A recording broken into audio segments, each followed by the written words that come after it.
نور من نور اللہ کی کیا دلیل ہے؟ کوئی دلیل نہیں ہے. صرف نور کہیں تو ٹھیک ہے، نور ہدایت بھی ٹھیک ہے. وہ سراج منیرہ کہا گیا ہے نبی الاسلام کو، تو وہ تو ہم مانتے ہیں. اسلام کی جو پہلی تفسیر لکھی گئی اہل سنت کے ہاں، تفسیر تبری ابن جریر، جس سے ابن کثیر نے سارا کچھ کیا، انہوں نے جو آیت ہے قد جاءکم من اللہ نور و کتاب مبین، سورہ المائدہ کی جو آیت ہے، اس کے کانٹیکسٹ میں لکھا ہے کہ یہاں نور سے مراد نبی الاسلام کی ذات ہے. ٹھیک ہے، بالکل ہے. ہم تو بخاری مسلم کو بھی نور مانتے ہیں، صحابہ کے اقوال کو بھی نور مانتے ہیں، لیکن ایز اے اسپیشی نبی الاسلام انسان تھے. مسند احمد میں ہے، دلائل النبوہ کے اندر بھی ہے، اور مشکات میں موجود ہے، بالکل صحیح حدیث ہے. نبی الاسلام نے فرمایا میں اللہ کے ہاں اس وقت بھی خاتم النبیین لکھا ہوا تھا جب آدم علیہ السلام ابھی مٹی اور پانی کے درمیان تھے. میں دعائے ابراہیم ہوں، میں عیسیٰ کی بشارت ہوں، میں اپنی والدہ کا وہ خواب ہوں جو انہوں نے پیدائش کے وقت دیکھا کہ ان کے لیے ایک روشنی ظاہر ہوئی جس کی وجہ سے شام کے محلات بھی ان پر روشن ہو گئے. نبی الاسلام کی والدہ محترمہ کو اللہ تعالیٰ نے یہ بشارت دی تھی کہ آپ سے وہ بچہ پیدا ہوگا کہ جس کا دین، جس کی حکومت بالآخر اس وقت کی سب سے بڑی سپر پاور رومن امپائر کو بھی سپرسیڈ کر جائے گی. ہم جو نبی الاسلام کے بارے میں یہ کہتے ہیں نا کہ وہ انسان تھے، تو وہ صرف اسپیشی کے طور پر کہتے ہیں، ہماری طرح کے انسان نہیں تھے. یہ ذہن میں رکھیے گا. بخاری مسلم میں حدیث ہے نبی الاسلام وصال کے روزے رکھتے تھے، ایک روزہ افطار کیے بغیر اگلا روزہ، یعنی کنٹینیوس 3 4 دن کے روزے. کچھ صحابہ نے رکھے، وہ بے ہوش ہو گئے، تو نبی الاسلام فرمایا ایکم مثلی، تم میں سے کون ہے جو میری مثل ہو؟ کسی نے نہیں پڑھا قل انما انا بشر مثلکم، نہیں پڑھا. ان کو پتا تھا کہ حضور کیا بات کر رہے ہیں. آپ نے فرمایا میں رات کے وقت اپنے رب کے حضور ہوتا ہوں، وہ مجھے کھلاتا بھی ہے پلاتا بھی ہے، میری مثل تو کوئی ہو نہیں سکتا. بخاری مسلم میں حدیث ہے نبی صلی اللہ علیہ وآلہ وسلم اپنی ان 2 آنکھوں کے ساتھ پیٹھ کے پیچھے بھی دیکھ لیتے تھے. ہمیں تو 180 ڈگری سے زیادہ نظر نہیں آتا، وہ 360 ڈگری دیکھتے تھے. آپ کو پیچھے صحابہ کرام نظر آتے تھے نماز کی حالت میں، یہ آپ کا معجزہ تھا. ہماری آنکھیں تو نہیں دیکھ سکتی. بخاری مسلم میں حدیث ہے نبی الاسلام نے نماز کسوف پڑھائی، جو سورج گرہن کی نماز ہے، اس میں چند قدم آگے بڑھے، ہاتھ بلند کیا، پھر واپس کیا. صحابہ نے کہا آج آپ کو ایسا عمل کرتے ہوئے دیکھا جو پہلے نہیں دیکھا. تو آپ نے فرمایا مجھے اللہ تعالیٰ نے جنت دکھا دی، اور اس میں نے انگوروں کا ایک گوشہ دیکھا، میں نے ارادہ کیا تمہارے لیے توڑ لوں. اب جنت 7 آسمانوں کے اوپر، ہاتھ بھی وہاں تک پہنچ رہا ہے، تبھی تو توڑنے کا ارادہ کیا، اور دیکھ بھی لیا، اور پھر فرمایا کہ نہیں، پھر میں نے اسے ترک کر دیا، اور اگر میں توڑ لیتا تو تم ہمیشہ کھاتے رہتے، کیونکہ جنت کی نعمتوں کو فنا نہیں ہے. ایک آپ نے دانہ توڑنا تھا، دوبارہ لگ جانا تھا. وہ جنت کو تو فنا نہیں ہے. لیکن وہ پردہ جو بخاری مسلم میں حدیث ہے کہ جنت کی نعمتیں وہ ہیں جو نہ کسی آنکھ نے دیکھی، نہ کسی کان نے سنی، نہ کسی کے دل پر ان کا کبھی گمان بھی گزرا. تو وہ پردے میں رہی بات. اب نبی الاسلام کی نگاہ مبارک. پھر بخاری مسلم میں حدیث ہے نبی الاسلام کے پسینے سے خوشبو آتی تھی، حتیٰ کہ آپ کا پسینہ لوگ عطر کے طور پر استعمال کرتے تھے، اپنی خوشبو میں ملاتے تھے، اور نبی الاسلام اسے انڈورس کیا کرتے تھے کہ ہاں تم یوز کرو. صحیح بخاری اور مسلم میں حدیث موجود ہے نبی الاسلام کا جو وضو کا بچا ہوا پانی، جب صحابہ کرام آپ ایک بڑے تھال میں وضو کرتے تھے نا، تو وہ تھال ضائع نہیں کیا جاتا تھا. وہ حضرت بلال جب باہر لے کے آتے تھے تو صحابہ کرام اس میں سے اپنے جسم کے اوپر تبرکن ملتے تھے. ایک تو بخاری میں صلح حدیبیہ والی حدیث ہے نا، بڑی لمبی، اس میں تو حضور وضو کر رہے ہیں، وہاں تو ڈائریکٹ وہ اپنے چہرے پر اور برکات حاصل کر رہے ہیں. مسلم شریف میں حدیث ہے نبی الاسلام سخت سردیوں میں بھی فجر کی نماز کے بعد جب باہر نکلتے تو مدینے کے لوگ اپنے بچوں اور غلاموں کو بھیجتے تھے برتن اٹھا کے، اور حضور علیہ السلام ہر برتن میں اپنا ہاتھ ڈالتے جاتے تھے برکت کے لیے. اور اخلاق دیکھیں، سردیوں میں کس کا دل کرتا ہے ذرا ٹھنڈے پانی میں ہاتھ ڈال، لیکن اب جتنے لوگ آتے تھے حضور کسی کو محروم نہیں لوٹاتے تھے، اور برکت ہوتی تھی اس کی. ظاہر ہے آپ کی مبارک تبرکات کی برکت ہے. آپ علیہ السلام کے ڈائریکٹ تبرکات کی بھی، انڈائریکٹ بھی. ڈائریکٹ تبرکات میں صحیح بخاری میں ایک تابعی کہتے ہیں کہ رسول اللہ کا ایک بال میرے پاس ہونا دنیا اور جو کچھ اس کے اندر ہے اس سے بڑھ کر مجھے محبوب ہے. اور بخاری مسلم حدیث ہے نبی علیہ السلام نے حج یا عمرے کے موقع پر جب حلق کروایا اپنے بال منڈوائے تو حضرت طلحہ کو دیے اور کہا صحابہ میں تبرکن تقسیم کر دو. نبی علیہ السلام نے خود تقسیم کروائے اپنے بال مبارک.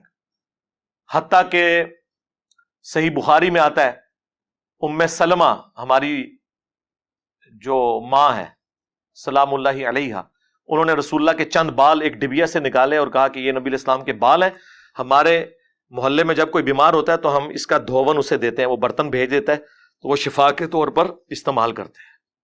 یہ صحیح بخاری میں ہے. صحیح مسلم میں اسما بنت ابی بکر نے رسول اللہ کا کرتا نکالا کالے کلر کا کسروانی تیالسی جبہ جس پہ گوٹ بھی لگی ہوئی تھی، اور کہا کہ یہ نبی علیہ السلام پہنتے تھے اور یہ سیدہ عائشہ کے پاس تھا اور ان کی وفات کے وقت میں نے ان سے لے لیا، وہ بڑی بہن تھی ان کی، اور ہم اس کا دھون مریضوں کو شفا کے لیے پلاتے ہیں. اب یہ کرتا تو انڈائریکٹ تبرک ہے، چلے بال تو آپ کہہ سکتے ہیں جسم کا حصہ ہے، کرتا تو جسم کا حصہ نہیں ہے لیکن اس میں بھی تبرک آتا ہے. لیکن اس کی بنیاد پہ یہ آج کل کے بزرگ پیر حضرات اور کہتے ہیں یہ عبد القادر جیلانی کا بال ہے. یار حضرت ابو بکر عمر عثمان علی کے بال کدھر ہیں؟ انہوں نے تو تبرکن کوئی جاری نہیں کیا ہے. اور یہاں 2014 کے دھرنے میں ڈاکٹر طلب قادری صاحب اپنا پسینہ پونچھ کے ٹیشو پیپر تبرکن دے رہے تھے اور پلی یہاں سے لیتے ہیں. الیاس قادری صاحب کتنا عرصہ اپنے منہ سے نکلی ہوئی ہڈیاں اور یہ باقی چیزیں لوگوں کو تبرکن تقسیم کرتے ہیں اور پلی یہاں سے لیتے ہیں. پھر جب ہم یہ کہتے ہیں کہ تم لوگوں نے یعنی عزتیں رسول اللہ کے نام پر اویل کی ہیں لیکن پھر ڈاکہ مارا ہے ان کی عزت کے اوپر کہ تم نے وہ سارے پروٹوکول اویل کیے ہیں، کیا خلفائے راشدین بھی یہی کچھ کرتے تھے نبی علیہ السلام کی احادیث کی بنیاد کے اوپر؟ انس بن مالک کہتے ہیں میں نے آج تک، بخاری مسلم کے الفاظ ہیں، کوئی ریشم اور دباچ ایسی نہیں چھوئی کہ جو رسول اللہ کے ہاتھ سے زیادہ نرم ہو. اور آپ علیہ السلام کے ہاتھ کی خوشبو ایسی تھی گویا کوئی عطردان جو ہے وہ اپنی وہ صندوقچی کھولے تو اس میں سے وہ ساری ہوا اور فضا بنتی ہے. نبی علیہ السلام کے مبارک ہاتھوں سے ایسی خوشبو آتی تھی. مطلب یہ نہیں کہ آپ کی زندگی کو پیروں والی تھی تو اس لیے ہاتھ نرم تھے اتنے، نہیں، آپ نے تو بڑی ٹف لائف گزاری ہے. صحیح بخاری میں آتا ہے نبی علیہ السلام نے بھیڑ بکریاں بچپن میں چرائی ہیں. یہ اللہ نے معجزہ دیا تھا کہ آپ کے ہاتھ مبارک بہت نرم تھے. تو ہاتھ مبارک ہوں، آنکھیں ہوں، کان مبارک ہوں، تھوک مبارک کے تو کتنے معجزات ہیں بخاری مسلم میں کہ آپ نے لعاب دہن ڈالا ہے کسی کھانے میں تو 10 کا کھانا جو ہے وہ 300 کو کفایت کر گیا. ٹھیک ہے.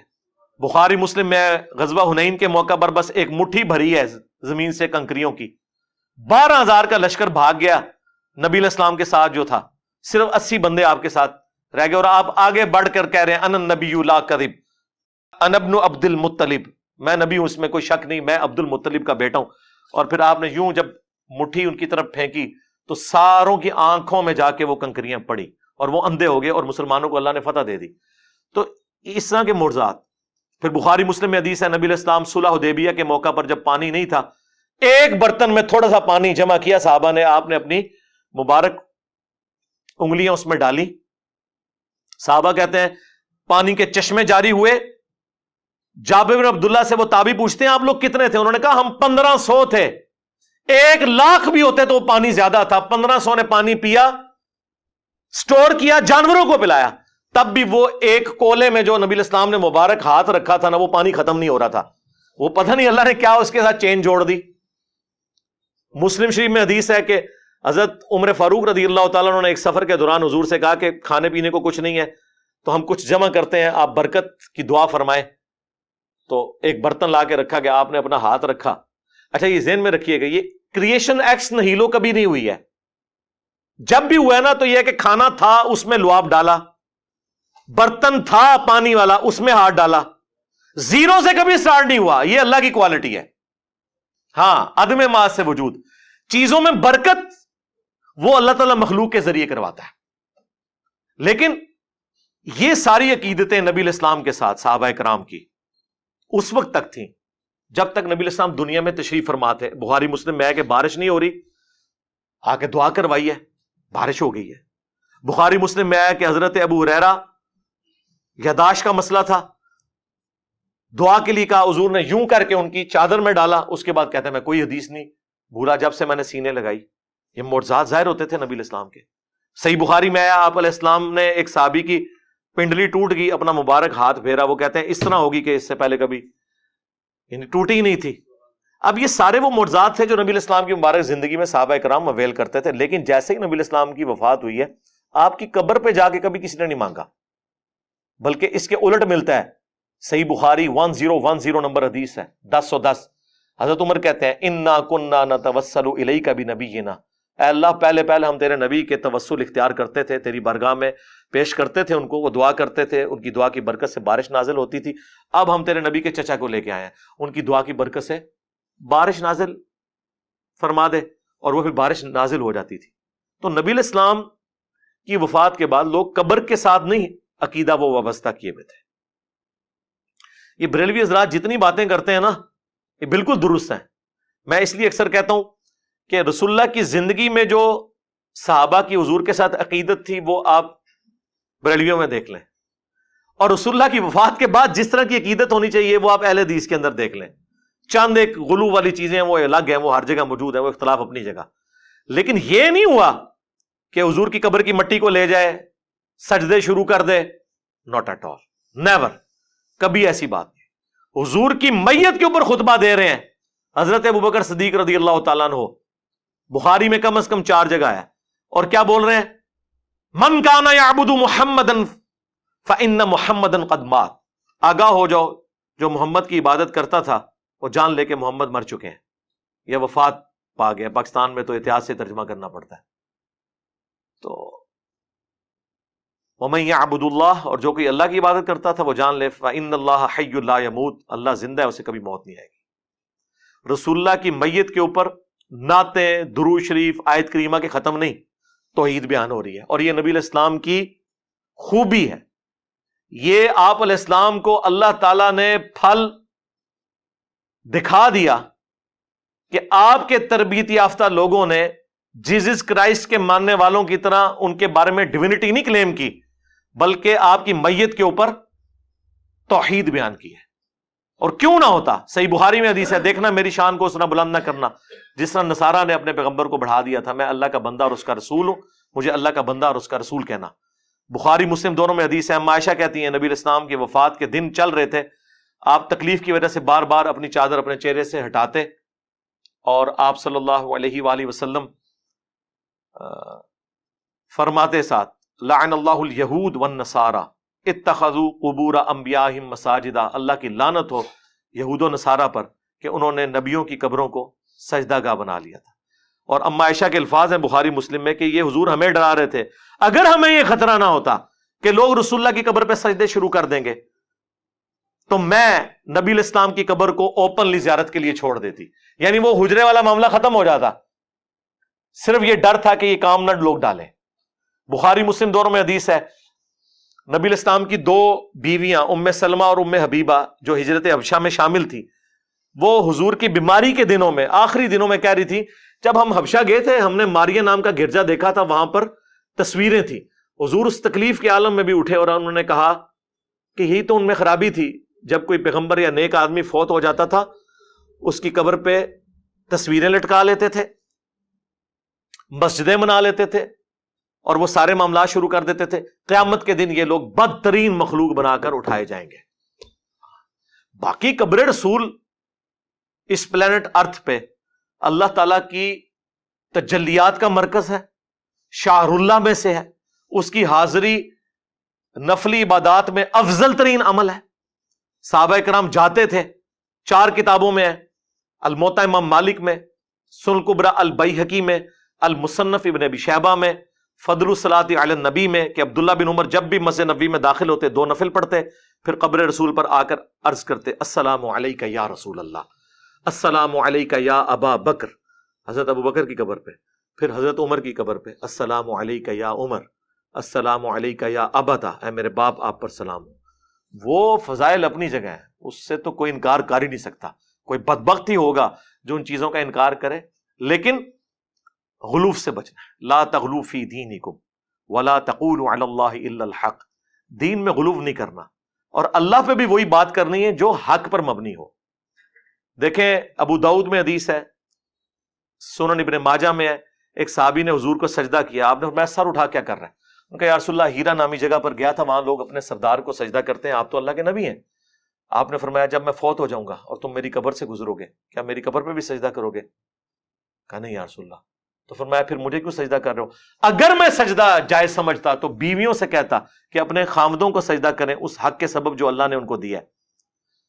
اب انہوں نے نہیں آگے سے کہا یا رسول اللہ میں تو عشق میں کر رہا ہوں، عشق دے چلے نمبر لے گئے، اور اس سے بڑھ کر حضرت آدم کو بھی تو فرشتوں نے کیا تھا، ہم آپ کو کیوں نہ کریں؟ لاجکس تو بناتے ہیں نا اس طریقے سے، کرولریز بناتے ہیں، خصوصاً آپ بریلویوں کو دیکھیں گے، اہل تشیع کو دیکھیں گے، وہ کیسی کرولریز بناتے ہیں، جی ادھر یہ ہو گیا تھا ادھر کیوں نہیں ہو گیا؟ اس طرح آپ کریں گے تو کل کو آپ نبی الاسلام کے والد کا بھی انکار کر دیں گے کہ چونکہ حضرت عیسیٰ بغیر باپ کے پیدا ہوئے تھے اور یہ حضرت عیسیٰ کی بہت بڑی فضیلت اور معجزہ قرآن میں رپورٹ ہوا ہے، ہم بھی اپنے نبی کے والد کے ہونے کا انکار کر دیں گے؟ نہیں یار، خدا کے لیے رسول اللہ کی فضیلت سب سے بڑی یہی ہے کہ آپ خاتم النبیین ہیں، ہاں اس کے بعد کسی اور فضیلت کی ضرورت ہی نہیں ہے۔ یہ اتنی بڑی فضیلت ہے کہ اس فضیلت کی برکت سے امت کو یہ کام ٹرانسفر ہو گیا۔ کنتم خیر امت اخرجت للناس تأمرون بالمعروف وتنہون عن المنکر وتؤمنون باللہ۔ تو بات کہاں سے کہاں چلی گئی؟ نبی الاسلام کے حوالے سے چونکہ ڈسکشن تھی اس لیے میں نے اب ربیع الاول کا تقاضا ہے میں اس پہ بولا۔